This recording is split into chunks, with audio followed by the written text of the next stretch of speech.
con una sola vocal, pero como suelo decir, pueden llamarme Alejandro sin problemas. Y efectivamente soy de nacionalidad chilena. Y esta mañana básicamente vamos a hablar de creatividad, de innovación y de marketing como elementos claves para el emprendimiento. Es decir, nuestro objetivo básico va a ser precisamente presentar la creatividad, la innovación y el marketing como factores claves de ese emprendimiento exitoso. Generalmente son conceptos que se tratan por aparte, es decir, hay mucha literatura acerca de la creatividad, muchos estudios sobre la innovación y por supuesto muchos textos de marketing, pero rara vez se integran estos conceptos y como vamos a ver, cuando se trata del emprendimiento están íntimamente relacionados. Y partamos por el primer concepto, creatividad. Creatividad es una palabra que usamos en el lenguaje diario, sin embargo, no siempre tenemos claro qué entendemos realmente por creatividad.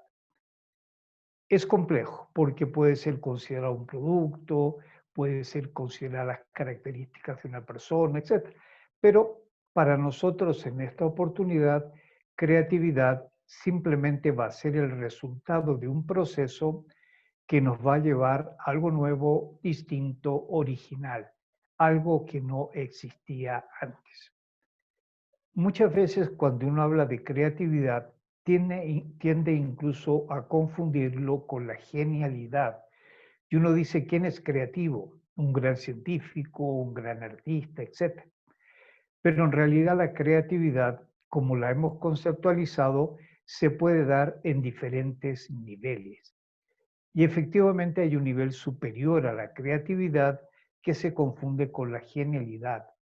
¿Qué ocurre cuando alguien genera alguna idea, algún concepto o alguna solución y esa idea, concepto o solución contribuye a un número muy grande de personas?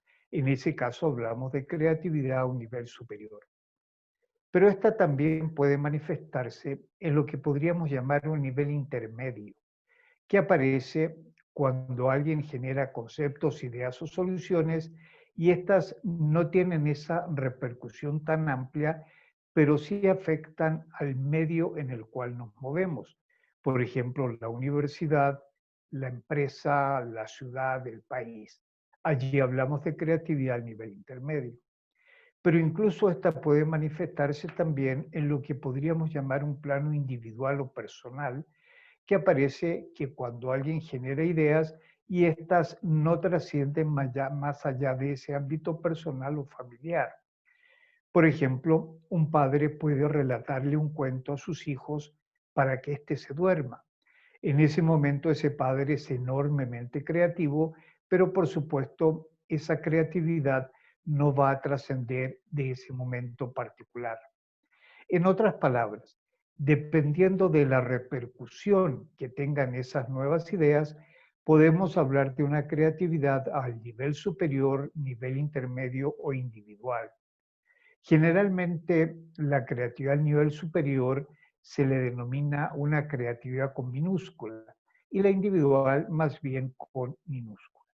Sin embargo, en cualquiera de esos tres niveles, por supuesto que la creatividad es algo fundamental. A nivel superior es apenas evidente. Todo el progreso de la humanidad se debe a nuevas ideas. Todo lo que no es natural es artificial, por lo tanto desarrollado por el hombre.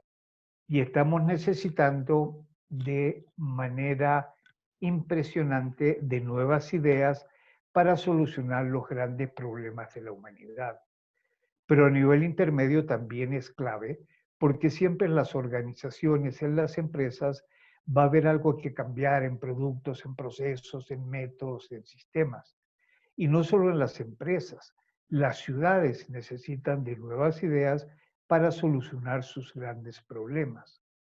Y por supuesto que la creatividad también es muy importante a nivel personal porque nosotros para progresar como personas, como individuos, como profesionales, necesitamos, por supuesto, de esta capacidad. Es decir, en cualquiera de los tres niveles que hemos mencionado, la creatividad es algo fundamental. Dada la importancia de la creatividad, de un tiempo a esta parte ha comenzado a estudiarse con un nuevo enfoque.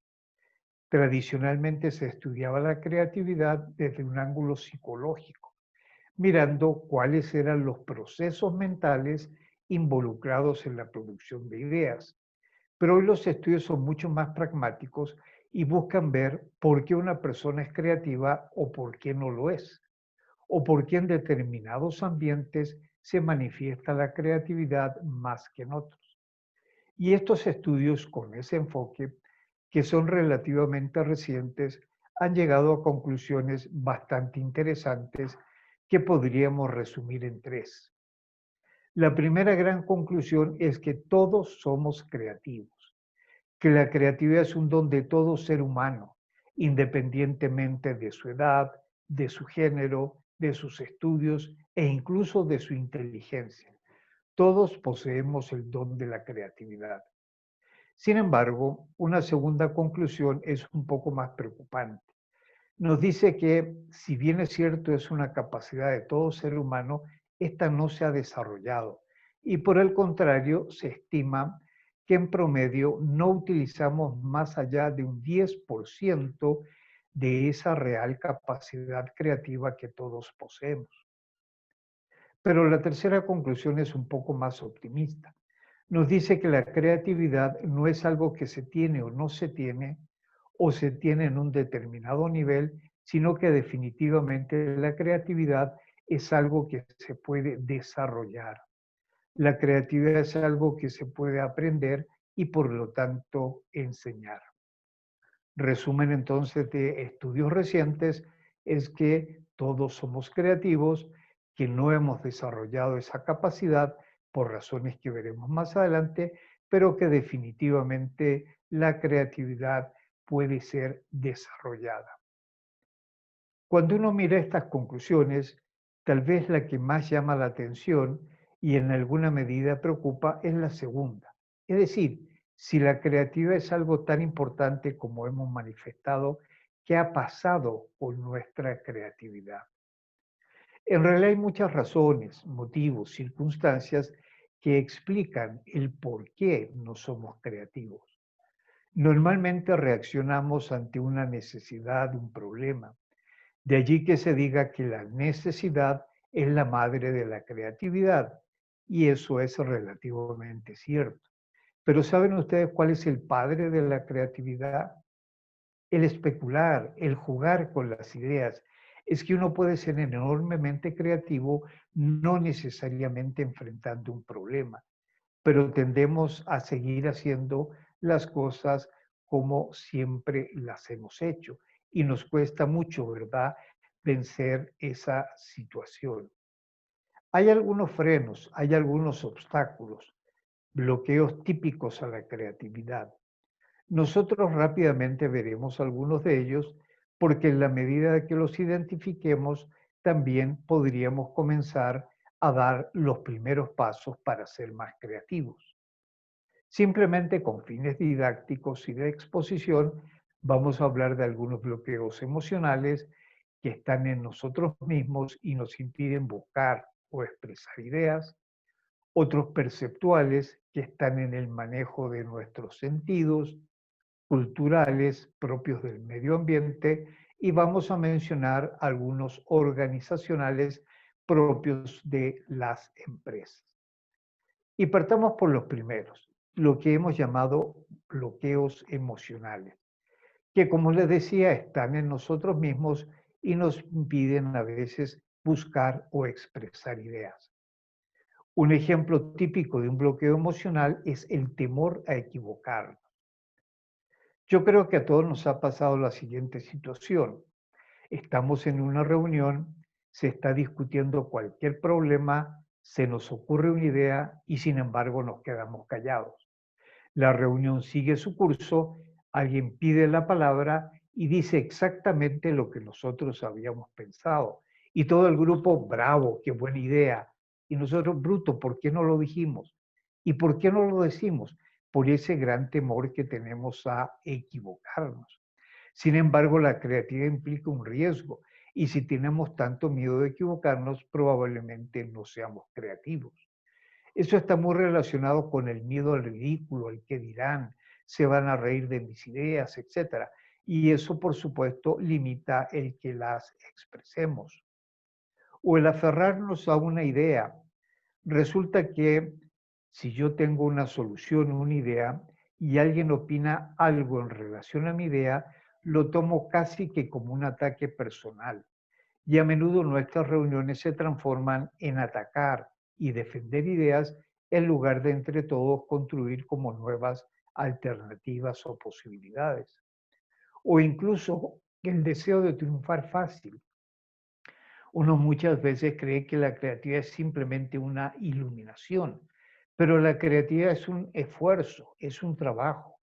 Uno de los inventores más grandes del siglo pasado, Tomás Alva Edison, él decía, mi trabajo consiste en un 1% de inspiración y un 99% de sudor, de transpiración, y así definía su trabajo creativo. O la inseguridad. Pensamos que no somos creativos y terminamos no siéndolo. Entramos en ese círculo vicioso. Es lo mismo cuando uno dice que yo no sirvo para las matemáticas, probablemente se me dificulte. O el temor a lo desconocido. En prácticamente todas las culturas hay un dicho que dice, más vale malo conocido que bueno por conocer, con distintas palabras. Por supuesto, ello se opone radicalmente a la creatividad. O simplemente la falta de incentivo. Estamos bien como estamos, no miramos alternativas, posibilidades, no pensamos en el futuro, vivimos el presente, etc. Son algunos ejemplos de lo que hemos llamado bloqueos emocionales. Hay otros que, como les mencionaba, podríamos denominar bloqueos perceptuales, parte descuidando lo obvio. Uno muchas veces cree, piensa, estima que la creatividad tiene que ver con cosas muy sofisticadas, complicadas, y no. A veces la creatividad tiene que ver con cosas tan simples que por simple terminamos descartando. ¿Cuántos años cargábamos pesadas maletas? Hasta que hace muy poco a un genio se le ocurrió ponerle unas rueditas a esas maletas. A nadie se le había ocurrido antes. Incluso en los años 70, cuando el hombre fue a la luna, los astronautas al ir a esa nave cargaban pesadas maletas en sus manos.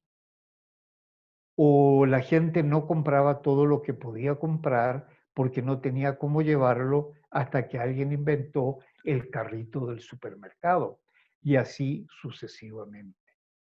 O no utilizamos todos los sentidos, mirar las cosas con todos los ángulos.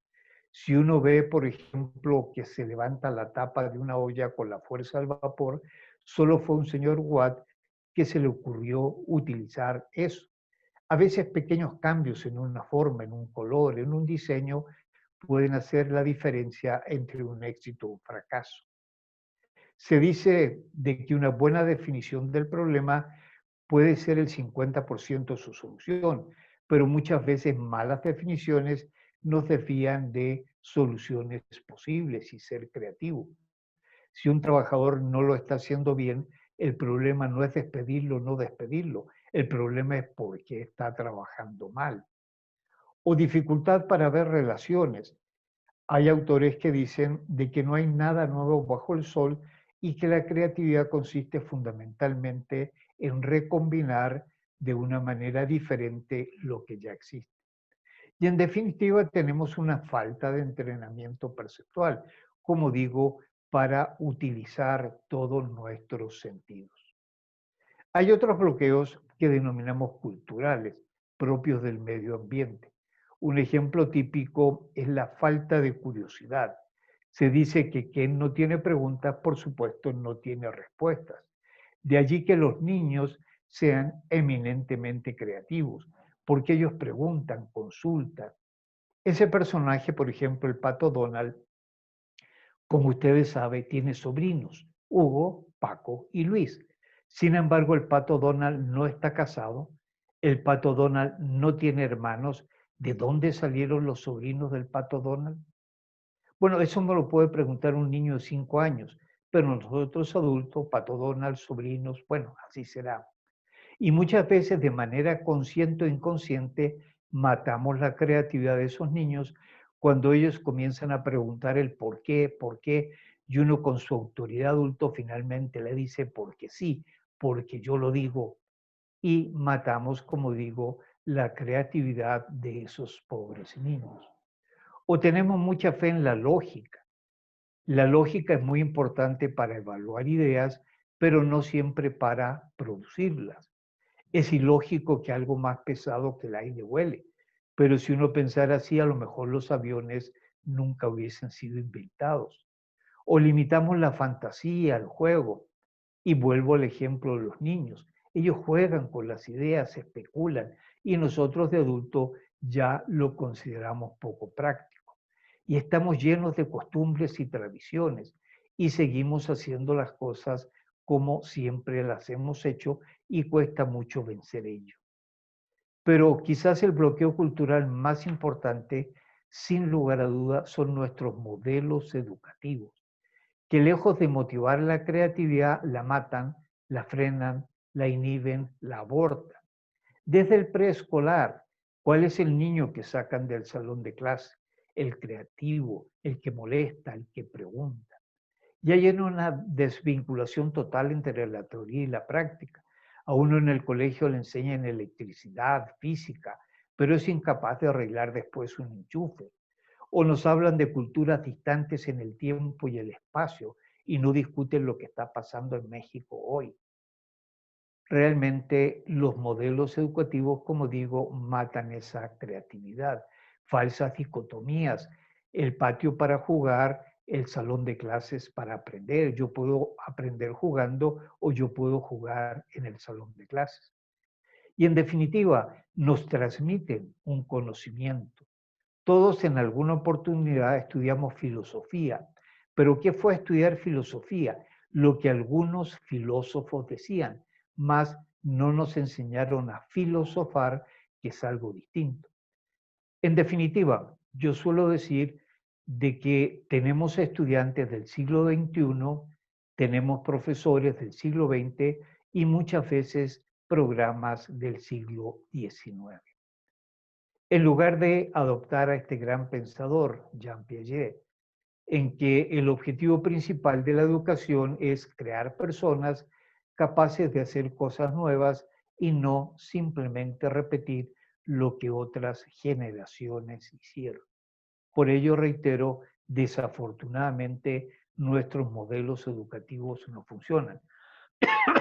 Perdón, y no es culpa solo de los modelos. La contraparte, en este caso los estudiantes, tienen una cuota de responsabilidad muy alta, porque generalmente adoptan una posición pasiva, receptiva, no preguntan, no cuestionan y por supuesto eso limita el proceso de enseñanza-aprendizaje.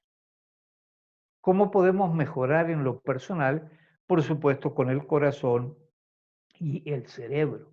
Y básicamente tratando de identificar aquellas barreras que hemos mencionado y otras más, eliminarlas definitivamente.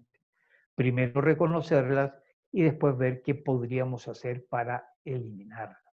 Salir de esa zona de confort en la cual estamos acostumbrados, que nos es fácil, nos es cómoda, y por último, ejercitando el cerebro, por cuanto el cerebro es un músculo y si uno no lo ejercita, por supuesto, lo va atrofiando. Y hay que tener una actitud mental positiva, yo puedo, yo quiero, yo lo voy a lograr, porque, por supuesto, si uno adopta una actitud conformista, la creatividad se ve muy limitada. Es difícil que ese hipopótamo llegue a ser un unicornio, pero por lo menos tenerlo como una meta, como un referente. Y superar y desarrollar nuestra creatividad. Hay una vieja historia de que había un leñador con una vieja una vieja hacha cortando leña. Y alguien se le acerca y le dice, hombre, ¿por qué no afilas tu hacha? y él dice, no tengo tiempo, tengo mucha leña para cortar. A menudo eso nos pasa en nuestras vidas personales. No hacemos un alto en el camino para reflexionar qué estamos haciendo, cómo lo estamos haciendo y a dónde nos gustaría llegar. Hay otras barreras organizacionales propias de las empresas que mencionaremos muy rápidamente. El precio de equivocarse. No es solo el temor a cometer errores. El problema es que, salvo honrosas excepciones, no se da una oportunidad a las personas para que cometan errores, se equivoquen y así van aprendiendo. Mucha resistencia al cambio, se siguen haciendo las cosas como siempre se han hecho. Se dice el famoso dicho, yo le pago a usted para trabajar, mas no para pensar. La sobreadministración llega a ser algo hasta simpático. En nuestras empresas nosotros no solo tenemos que trabajar, sino que tenemos que aparentar que estamos trabajando. Y desafortunadamente el pensar no tiene manifestaciones exteriores. Una persona podría pasarse todo un día aparentemente no haciendo nada, pero puede estar siendo muy productivo simplemente al pensar. Hay mucha presión para producir al corto plazo, que el informe, que la reunión, etcétera, y en eso se nos va la mayor parte del tiempo. No hay estímulos. Si un empleado produce una idea y la idea funciona, el mérito es del jefe. Si la idea fracasa, la culpa es del empleado. Tampoco hay canales o instancias donde la gente pueda discutir las ideas, postularlas, proponerlas, etcétera. Y como ya lo decíamos, no hay mucho interés en los jefes realmente en fomentar esa creatividad. Por supuesto, ¿cómo mejoramos a nivel organizacional? Al igual que lo personal, reconocer el obstáculo, mirar acciones para combatirlos, cambiar la actitud organizacional, generar mecanismos de estímulos, canales e instancias, la utilización de métodos y técnicas de creatividad, que no es que produzcan ideas, pero han evidenciado que en la medida que uno los utiliza, puede alcanzar niveles bastante altos de creatividad y, por supuesto, estrategias para fomentar la creatividad y la innovación en las organizaciones. Como conclusión, la creatividad permite un análisis para la toma de decisiones, la búsqueda de alternativas y oportunidades, mayor capacidad para redefinir y solucionar problemas, ser anticipativo y en general desarrollar ideas novedosas para procesos, sistemas, estructuras, métodos y lograr innovaciones. Porque realmente, ¿de qué sirve una idea si no la transformamos en algo real? De allí que nosotros postulemos definitivamente una creatividad aplicada. No es la creatividad por la creatividad, ni por la grandiosidad de las ideas. Queremos una creatividad, como digo, con resultados, una creatividad aplicada. Y eso nos lleva a hablar de la innovación, porque creatividad es pensar en nuevas ideas. En cambio, innovación es hacer cosas nuevas. Y esa es la gran diferencia entre creatividad e innovación. Repito, creatividad es pensar en nuevas ideas, innovación, en cambio, es hacer cosas nuevas. De allí que la innovación tenga dos fases, una creativa, que es la que hemos estado conversando, pero también una ejecutiva que transforma la idea en un resultado. Hay personas que a veces se les facilita el generar la idea y tienen dificultades para implementarla, pero definitivamente un buen profesional debe ser una especie de pensador ambidiestro, capaz de generar la idea, pero también de llevarla a algún resultado. Cuando uno habla de innovaciones, generalmente piensa en algo tecnológico, en algo científico. Sin embargo, las innovaciones pueden servir para mejorar, cambiar, replantear, resolver o modificar muchas cosas: procesos, métodos, sistemas, productos, políticas, acciones, actitudes, ambientes, estrategias, programas, relaciones, etc. Es decir, yo puedo hacer una innovación para mejorar, por ejemplo, un ambiente de trabajo, un clima organizacional. Y eso definitivamente también es innovación. Y no, como a menudo se cree, que las innovaciones tienen campo solamente en la parte científica o tecnológica. Y aquí aparece un nuevo elemento, la actividad emprendedora, que es precisamente la gestión de la innovación sin importar si esto ocurre dentro o fuera de las organizaciones existentes, porque hay quienes crean empresas, pero también hay quienes las transforman o las mejoran. Es decir, hay muchos tipos de emprendimiento, muchas clases de emprendimiento. Hay emprendimientos públicos, hay emprendimientos sociales, hay emprendimientos artísticos, culturales, políticos, religiosos y espirituales, y por supuesto el emprendimiento empresarial. Pero habitualmente cuando uno habla o utiliza la palabra emprendimiento, está pensando en la parte empresarial y se olvida de que yo puedo hacer muchos emprendimientos. Y por ejemplo, en la sociedad hoy se requieren muchos emprendimientos de tipo social, de tipo artístico y cultural. Y aún cuando estamos hablando de un emprendimiento empresarial, es importante tener claro de que hay dos tipos de emprendimiento empresarial claramente diferenciados. Hay el fundador de empresas, pero hay también el que transforma las empresas existentes. Muchas veces en la literatura, en el gobierno e incluso en las universidades se hace casi sinónimo de emprendimiento el fundar empresas. Sin embargo, insisto, dentro de las organizaciones establecidas también pueden y deben haber emprendedores. Más aún, si un emprendedor funda una empresa, para que ésta subsista y sea competitiva, después de un tiempo también debe cambiarla, innovarla, mejorarla.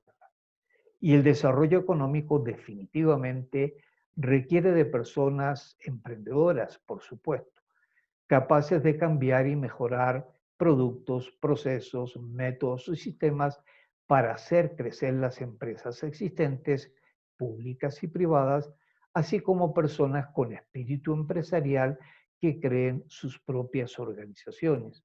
Pero insisto mucho, se le da mucho hincapié al emprendimiento de fundar empresas.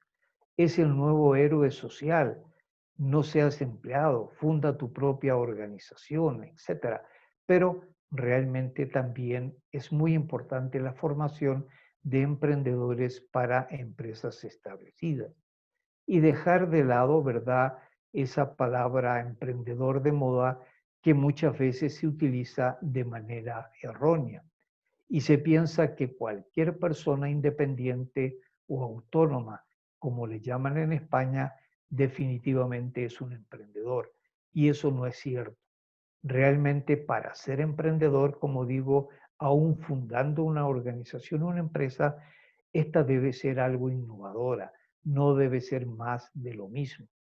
Por eso, insisto, hoy se está usando a veces de manera errónea la palabra emprendedor.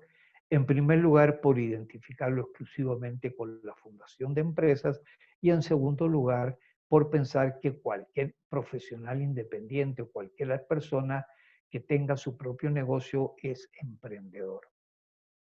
Ahora bien, ese tema de emprendimiento, particularmente cuando estamos hablando de fundación de empresas, tiene muchos riesgos. Y tiene riesgo porque podemos estar experimentando con mercados, con personas, con tecnologías. Y no solo hay un gran riesgo implícito, sino que la tasa de fracasos definitivamente es muy elevada, mucho más elevada de lo que uno pudiera imaginarse. Cuando estamos hablando de nuevos productos, se piensa que la tasa promedia es del 70% a nivel mundial para productos de consumo, 40% para productos industriales y 45% para servicios. Puede que en nuestro medio estas tasas de fracaso sean un poco menores, por cuanto la gran mayoría de nuevos productos que se introducen en nuestros mercados corresponden más bien a la categoría de imitación, es decir, productos que tal vez hayan tenido éxito en el extranjero. Sin embargo, el que un producto se haya vendido bien en Francia o en Brasil no es ninguna garantía de que se vaya a vender bien en México, pero de pronto es un antecedente. Por eso digo, estas son tasas a nivel mundial. Sin embargo, se piensa de que cada 10 nuevos productos en general o servicios que se lanzan al mercado, no más de 2 subsisten al cabo de un tiempo. Y cuando estamos hablando de nuevas empresas, también ese término fracaso es muy elevado. Por supuesto que el término fracaso es algo relativo. Puede ser fracaso porque quebró, aunque también puede ser fracaso porque no se cumplieron las expectativas de venta. Por ello digo que es algo relativo. Sin embargo, es bastante elevado.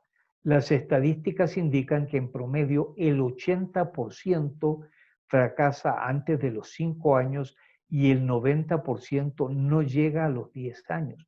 Es decir, en México, como en muchos países latinoamericanos, se fundan muchas empresas, pero realmente son muy pocas las que llegan a los 10 años. En el caso de Chile, por supuesto, no es la excepción. Y se dice que el 25% de ellas desaparece el primer año, 17 en el segundo, 3 en el tercero y así sucesivamente. En resumen, el fracaso de los nuevos productos, el fracaso de las nuevas empresas es mucho más elevado de lo que uno pudiera imaginarse y pensar. Cuando se piensa en las razones de los fracasos, particularmente de las nuevas empresas, generalmente se habla de lo siguiente: escaso apoyo oficial, deficientes programas de ayuda, falta de fuentes de financiamiento, excesivos controles gubernamentales, altas tasas impositivas, costo del crédito, falta de capacitación y otras. Reitero entonces, cuando se buscan las razones, particularmente de fracaso de esas nuevas empresas, habitualmente las razones que se mencionan son escaso apoyo oficial, repito, deficientes programas de ayuda, falta de fuentes de financiamiento, excesivos controles gubernamentales, altas tasas impositivas, el costo del crédito, carencia de capacitación y otras más que se pudieran mencionar, que son las habituales que aparecen, ¿verdad?, muchas veces en las encuestas que se les hace a los mismos emprendedores.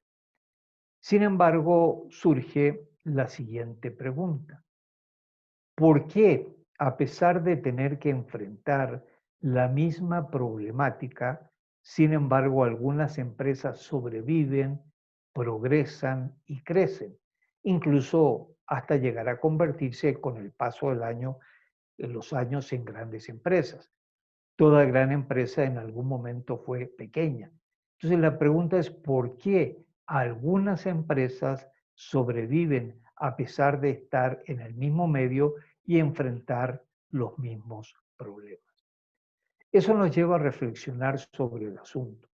Y a nuestro juicio, las principales causas reales de fracaso se pueden atribuir a otras razones.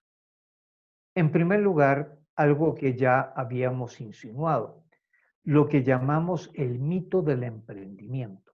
¿Qué queremos decir con esto? Se fomenta mucho, a veces demasiado, el que las personas sean emprendedoras. Y no todas tienen las condiciones, los conocimientos, las competencias, las habilidades e incluso la motivación para hacerlo. De allí también la alta tasa de fracaso. Como les decía anteriormente, el héroe moderno de la sociedad es el emprendedor y es la meta que persigue cualquier persona o debería perseguir.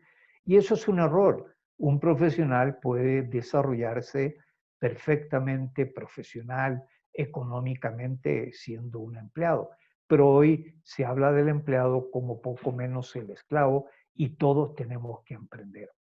Más aún, a veces surge la siguiente pregunta: ¿se puede enseñar el emprendimiento? Y en realidad hay ciertos aspectos del emprendedor, como la motivación, entre otros, que es difícil de enseñar. Hay cosas que se poseen o no se poseen.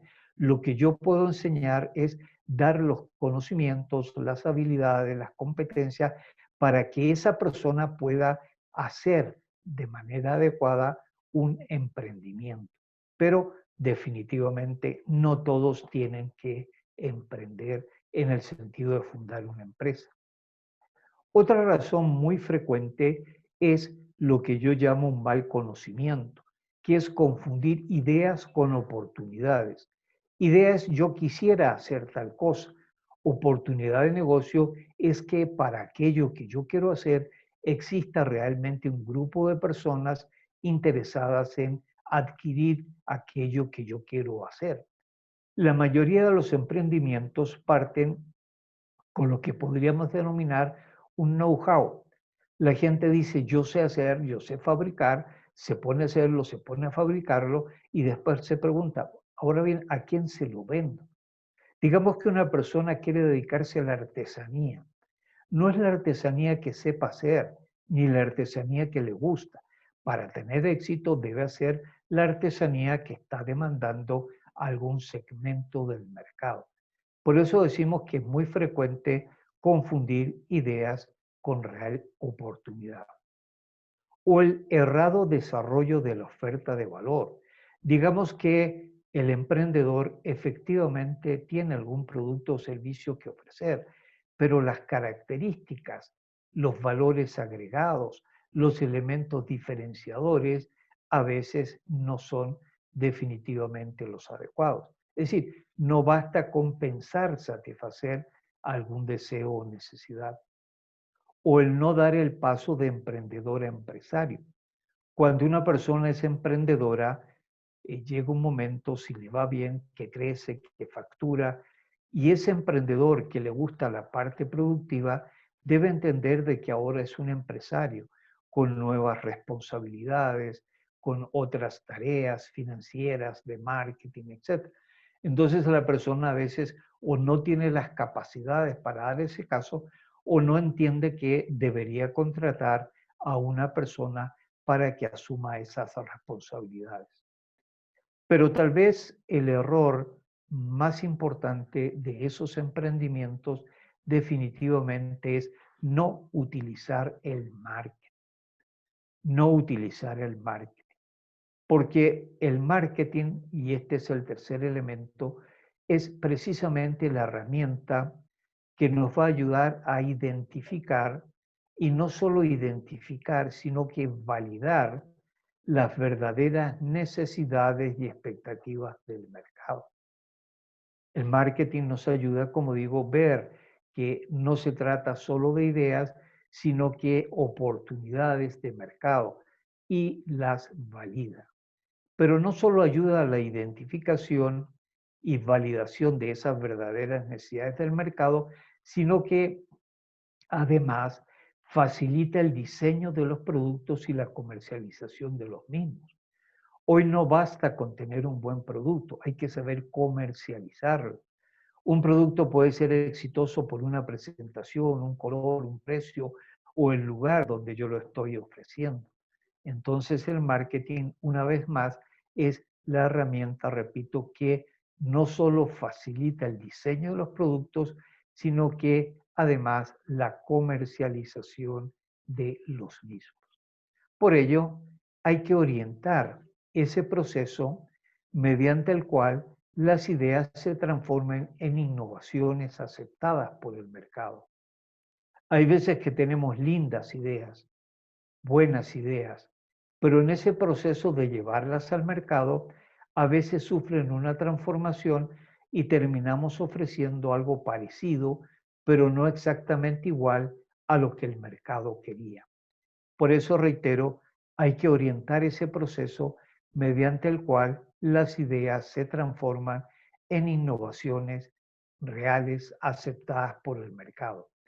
Y para ello tenemos la disciplina del marketing, la herramienta. ¿Cómo es el proceso? Entonces, de manera muy rápida. Tenemos una idea, vemos si esa idea es una oportunidad de negocio, si así lo es, lo transformamos en algún producto o servicio, validamos con el mercado si eso es lo que ellos quieren, lo que ellos necesitan, estructuramos esa oferta de valor o incluso el modelo de negocio, desarrollamos estrategias de marketing adecuadas y eso finalmente nos va a conducir a productos o empresas que sean realmente exitosas y sostenibles. Idea, oportunidad de negocio, producto o servicio, validación con el mercado, estructuración de la oferta, estrategias de marketing y nos va a llevar a productos o empresas exitosas o realmente sostenibles. ¿Cuáles son esas actividades del marketing para emprendedores? Analizar en primer lugar las necesidades, deseos, problemas y expectativas del mercado, identificar y validar las oportunidades detectadas, establecer la oferta de valor y el modelo de negocio, estructurar y diseñar los productos o servicios, entregar y comunicar información sobre ellos, hacer que estén disponibles en los lugares adecuados, fijar los precios convenientes, dar servicio, atención y seguimiento y buscar la lealtad de los clientes. Porque el objetivo último del marketing no es simplemente vender, sino que ganar y mantener clientes satisfechos. Por ello, hablamos de el tercer elemento, la necesidad imprescindible del marketing si estamos emprendiendo. Como ustedes saben, el objetivo del marketing es precisamente satisfacer las verdaderas necesidades y expectativas del cliente, consumidor, usuario y o comprador, que pueden llegar a ser personas distintas, dándole el valor que buscan en términos de productos y servicios de calidad al precio adecuado, brindando una experiencia que llene sus expectativas de atención, comodidad, seguridad, garantía, buscando su lealtad. Y el marketing es quien nos ayuda a todo lo anterior. Por ello, es muy importante que los emprendedores respondan a lo siguiente. ¿Qué vamos a resolver mejor de lo que ya existe? Porque, insisto, no es dar más de lo mismo. ¿Para quiénes seremos realmente relevantes? ¿Cuál será nuestro diferencial de otras empresas en el mercado? ¿Estará la gente dispuesta a pagar por la solución que estamos ofreciendo? ¿Y cómo se van a enterar de nosotros? Que serían todas las estrategias de marketing pertinentes. En resumen, entonces, volvemos al origen, creatividad para generar conceptos que tengan ventaja diferencial única, apreciada y sostenible. Es decir, que tengan un elemento que los haga diferente a los existentes, pero que ese elemento diferencial sea apreciado por los clientes a los cuales yo quiero llegar y sostenible por lo menos durante algún tiempo. Es decir, que no sea algo fácilmente imitable. Creatividad. Después llegamos a la innovación, precisamente para lograr productos y empresas orientadas hacia el mercado. Y finalmente el marketing, que nos permite desarrollar estrategias acertadas y creativas para la validación y aceptación de esas innovaciones. Por eso hablamos de creatividad, innovación y marketing como elementos ampliamente integrados cuando estamos emprendiendo. Creatividad sin innovación es como un sueño. Innovación sin creatividad no puede existir, pero innovación sin marketing no tiene sentido. Por ello decimos y reiteramos que creatividad, innovación y marketing en acción son las claves del éxito emprendedor. Repito entonces, creatividad sin innovación es como un sueño. Estoy simplemente especulando con ideas. Queremos una creatividad aplicada. Innovación sin creatividad no puede existir. Si yo no tengo ideas, mal podría innovar. Pero también postulamos que innovación sin marketing en las organizaciones puede no tener sentido. Por ello, insisto, creatividad, innovación y marketing en acción son las claves del éxito emprendedor.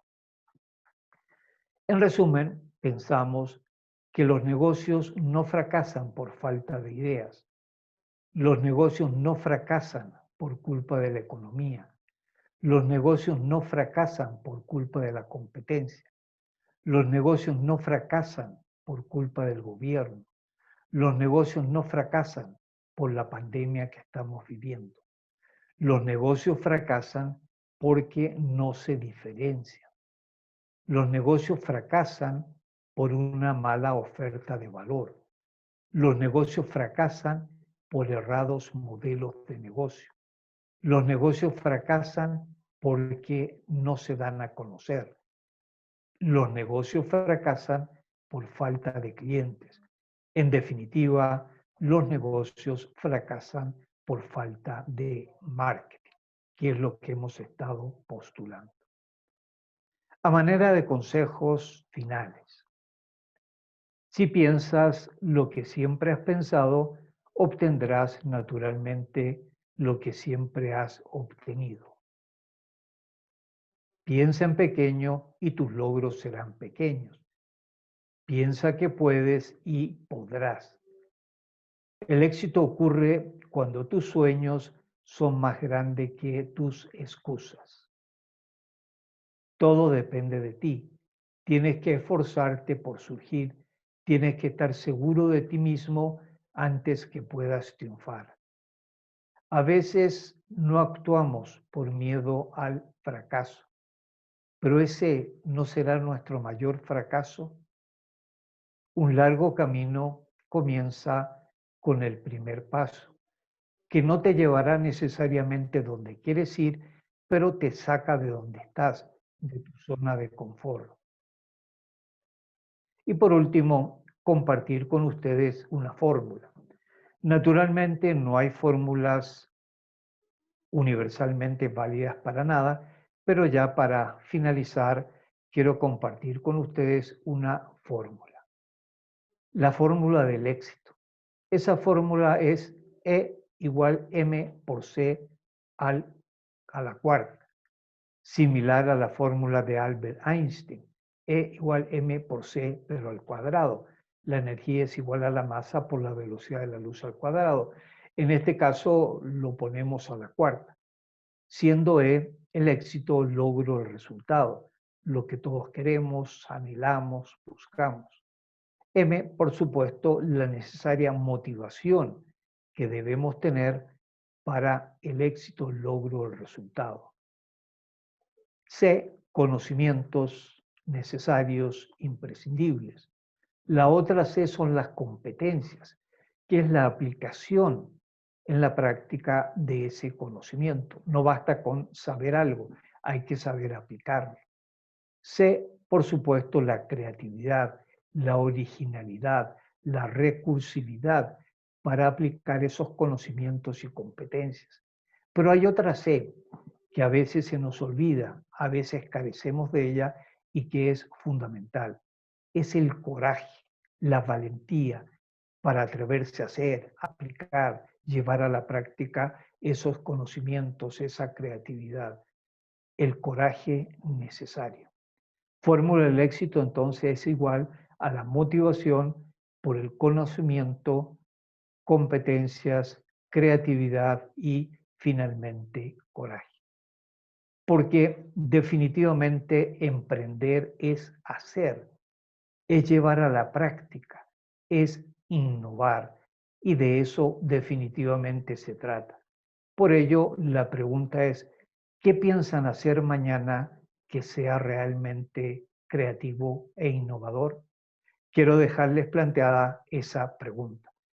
Repito, ¿qué piensas hacer mañana que sea realmente creativo e innovador? Como ustedes comprenderán, agotar un tema como es creatividad, innovación y marketing, en un corto tiempo como hemos tenido, es prácticamente imposible y tampoco lo pretendíamos. Pero si tan solo una, dos o tres ideas de todo lo que hemos conversado a ustedes les sirve y particularmente pueden ponerlo en práctica, pienso que hemos invertido bien el tiempo. Pero de ustedes definitivamente depende. Yo por mi parte les deseo muchos, pero muchos éxitos en todo tipo de emprendimientos que emprendan, muchos éxitos en el resto, naturalmente, del Congreso. Y les agradezco una vez más la invitación y la atención que han tenido. Les dejo por último lo que yo llamo mis coordenadas. Cualquier duda, cualquier inquietud, cualquier pregunta, yo suelo definitivamente responder. Muchas gracias. No sé si tienen espacio para preguntas o, como entiendo que viene muy rápidamente un colega, lo dejamos hasta aquí. Muchas gracias. Sí, muchísimas gracias, Alejandro. Sí tenemos un espacio para preguntas. Nos preguntan por aquí por Facebook, desde tu experiencia profesional, ¿cómo conectas con el usuario para ayudar a tomar la decisión de compra? Perdón, no te escuché plenamente. ¿Cómo tomo la decisión? ¿Cómo conectar con el usuario para ayudar a tomar la decisión de compra? Gracias. Definitivamente hay que tener una relación muy estrecha con ese usuario, si ya es cliente nuestro. Decíamos que uno de los objetivos es la fidelización, pero básicamente darle a entender plenamente con confianza. El vendedor tradicional era aquel que vendía a presión y llegaba incluso a vanagloriarse, decía, ¿cómo seré yo de buen vendedor que llegué a vender algo que al cliente o al usuario no le sirve para nada? Hoy el verdadero vendedor, entre comillas, es un asesor del cliente que lo ayuda a comprar. Y si en el caso extremo mi producto, mi servicio no satisface plenamente sus necesidades, sus deseos, yo debo aconsejarlo en ese sentido. Pero lo fundamental es que éste quede plenamente satisfecho. ¿Alguna otra inquietud? Ok, perfecto. Ya por último, mm, ya. ¿Cómo puedo validar mi idea de negocio? Pregunta Regina. Gracias. Yo decía que es muy frecuente confundir una idea con una oportunidad de negocio. Hay que ir al mercado, es decir, al grupo de personas que tú piensas que les vas a satisfacer algún deseo o alguna necesidad con tu producto. Y eso trata de una investigación de mercados. Cuando a veces uno le dice a un emprendedor investigación de mercado, piensa que es algo muy complicado, muy costoso, muy largo en tiempo, etcétera. No, investigación de mercados es ir, como se dice popularmente, al otro lado del mostrador y hablar con la gente. Es decir, simplemente llevar tu idea y hablar con los posibles usuarios que piensan, que le cambiarían, que le agregarían, si les gusta, si no les gusta, etc. Pero definitivamente contrarrestar tu idea con el mercado. Ok, perfecto. Pues ya para las demás dudas que han surgido, ya compartiremos tus redes sociales para que pues se puedan poner en contacto contigo. Y pues sería por el momento todo de nuestra parte. Muchísimas gracias de nuevo por parte de todo el alumnado que hizo este posible y pues a ti obviamente por tu participación y esta gran presentación que acabas de dar. Bueno, muchas gracias y reitero muchos éxitos a todos. Gracias. Muchas gracias, Alejandro.